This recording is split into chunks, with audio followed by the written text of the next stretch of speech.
Bonjour à tous. Aujourd'hui, nous allons vous parler des pays d'accueil pour les migrants. Noah va vous expliquer les pays européens qui accueillent ou refusent les migrants. Noah, est-ce que l'Europe est une grande terre d'accueil? Bonjour, honnêtement Lucas, non, l'Europe n'accueille pas beaucoup de migrants. Pour commencer, je vais vous dire quelle est la politique de l'Union européenne par rapport à l'immigration. Le 1er janvier 2020, avant la guerre en Ukraine, l'Union européenne comptait 447 millions d'habitants. Il y avait 23 millions, c'est-à-dire 5,3% de ressortissants de pays non membres de l'Union européenne, et 37,5 millions, c'est-à-dire 8,4% de personnes étaient nées en dehors de l'Union européenne. Il y avait 2,5 millions de réfugiés sur 447 millions d'habitants, soit 0,6%. Maintenant, je vais vous parler du nombre de résidents nés à l'étranger vivant dans l'Union européenne.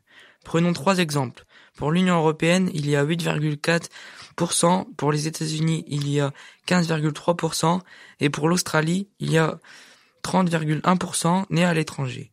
Ensuite, quels sont les pays qui accueillent le plus de migrants ? 1. L'Allemagne avec 728 000 migrants. 2. L'Espagne avec 467 000 migrants. Il faut dire enfin que la France n'accueille que 283 000 migrants, soit 3 fois moins que l'Allemagne. Merci Noah. Nous allons à présent écouter Marie-Rose qui a travaillé sur le thème des hébergements en France par les Français en aide des migrants. Bonjour, donc je vais vous parler des centres d'hébergement d'urgence pour les migrants.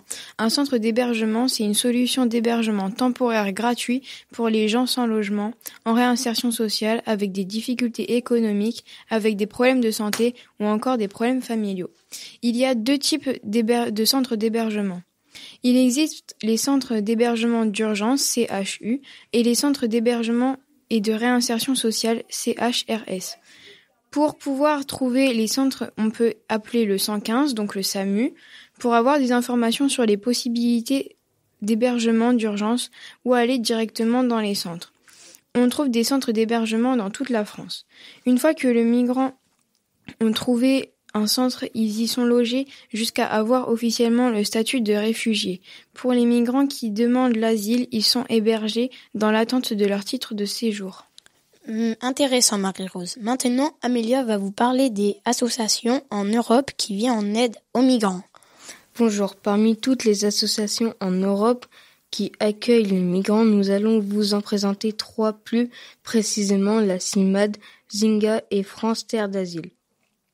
La CIMAD a été créée le 18 octobre 1939. Le but de celle-ci est de manifester et de défendre les personnes réfugiées et migrants.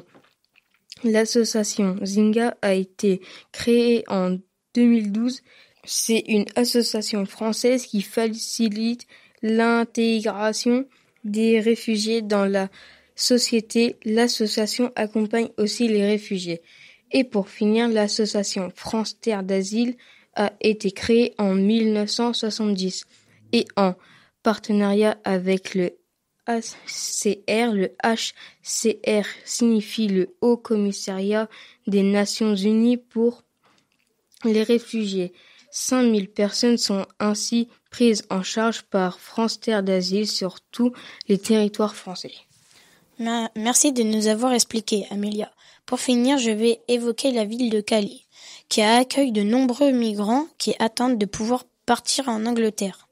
D'après Le Monde et Mon Quotidien, Calais est une ville qui abrite un bidonville appelé La Jungle, qui a commencé à apparaître vers janvier 2012.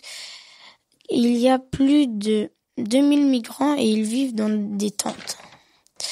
En 2016, la vie là-bas a évolué.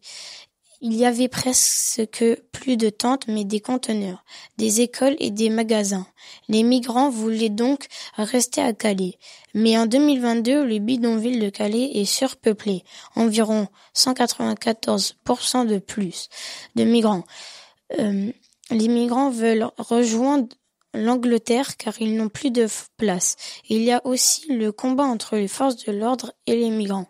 Merci de nous avoir écoutés. À la prochaine.